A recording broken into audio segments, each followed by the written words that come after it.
IndiGo విమానయాన సంస్థ దేశంలో ఉన్న లక్షలాది మంది ప్రయాణికులకు అనేక ఇబ్బందులు కల్పించింది.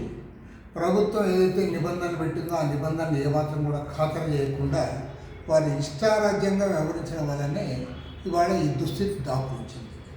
పైగా ఇవాళ కేంద్రంలో అధికారంలో ఉన్న నరేంద్ర మోడీ ప్రభుత్వం కార్పొరేట్లతో కుమ్మక్కవడం కాకుండా వారికి సాగిలబడి వారికి సరెండర్ అయ్యి ఇవాళ ఈ దుస్థితికి కారణమైంది. కాబట్టి దీన్ని బట్టి అర్థమవుతుంది ఏమంటే ఇవాళ మొనోపలి పెరగడం, తర్వాత కార్పొరేట్లు ఇష్టారాజ్యంగా వ్యవహరించడం, ప్రభుత్వం అంటే లెక్కలేనితనం, ఈ ప్రభుత్వం పూర్తిగా వారికి సరెండర్ కావడము, వీటన్నిటి ఫలితంగానే ఇండిగో వ్యవహారం జరిగింది. లక్షలాది మంది ప్రయాణికులు ఇబ్బందులు పడ్డారు.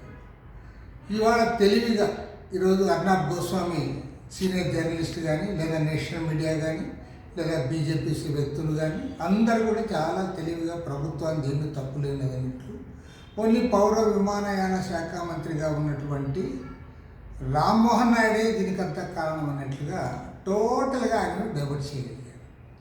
నేను ఒకటే కోరుతా ఉన్నా, ప్రభుత్వ విధానాల వల్ల ఇది జరిగిందా లేకపోతే ఒక వ్యక్తి ఒక మంత్రి యొక్క తప్పిదం వల్ల జరిగిందా, దానికి వారు సమాధానం చెప్పాలి. పైగా ఎన్డీఏ విధానాలు ఏంటి, మొత్తం అన్నింటి కూడా ప్రైవేట్ రంగానికి అప్పచెప్తా ఉన్నారు. విశాఖ స్టీల్ ప్రైవేట్కి అప్పచెప్తా ఉంటున్నారు. విద్యారంగాన్ని వైద్య రంగాన్ని టోటల్గా ప్రైవేట్కి అప్పచెప్తా ఉన్నారు. రాబోయే రోజులు తలుచుకుంటేనే భయంకరంగా ఉంటుంది. ఖచ్చితంగా చెప్పగలను, ఈ ప్రభుత్వం అనుసరిస్తున్న పారిశ్రామిక ఆర్థిక విధానాల వల్లనే ఇది జరిగింది. పైగా కార్పొరేట్లకు ఇది సాగిలబడింది. ఈ ప్రభుత్వం వాళ్ళతో కుమ్మక్కు కావడమే కాదు, వారి చెప్పు చేతుల్లో నడుస్తున్న ప్రభుత్వం ఇది. అంబానీలు అదానీలు దోచిపెడుతున్న ప్రభుత్వం. తెలివితేటలతో ఈ అంశాలు ఏవి కూడా చర్చకు రానివ్వకుండా అర్నాబ్ గోస్వామి లాంటి వాళ్ళు, నేషనల్ మీడియా వారు దీన్నంతా డైవర్ట్ చేశారు.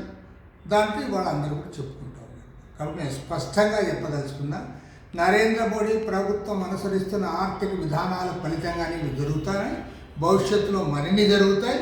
దానికి అందరూ ప్రజలు కూడా దాన్ని ఎదుర్కోవడానికి సిద్ధంగా ఉండాలని చెప్పి కోరుతా ఉన్నాను. ఇవాళ దేశవ్యాప్తంగా ఉన్న ప్రగతిశీల శక్తులు, ప్రజాతంత్ర శక్తులందరూ కూడా ఈ ఆర్థిక విధానాలకు వ్యతిరేకంగా పోరాడేది నరేంద్ర మోడీ ప్రభుత్వం యొక్క ఫెయిల్యూర్.